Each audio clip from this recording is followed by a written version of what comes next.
Sinalakay ng pinagsanib na puwersa ng PNP, AFP at Presidential Anti-Organized Crime Commission ang isa umanong Pogo Hub sa Bamban, Tarlac na sangkot sa trafficking of persons.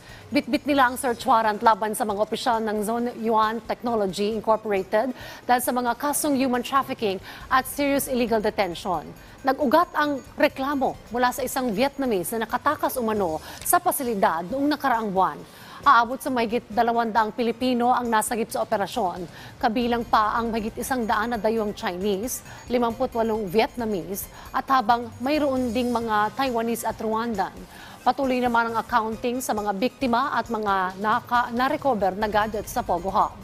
Kaugnay nito, sa isang payag binigyang diin ni Senator Win Gatchalian ang panganib na dala sa lipunan ng industriya ng Pogo. Muli ring nanawagan si Gatchalian na magpatupad ng ban sa lahat ng operasyon ng Pogo para protektahan ang kapakanan ng publiko at mapanatili ang integridad ng ating bansa.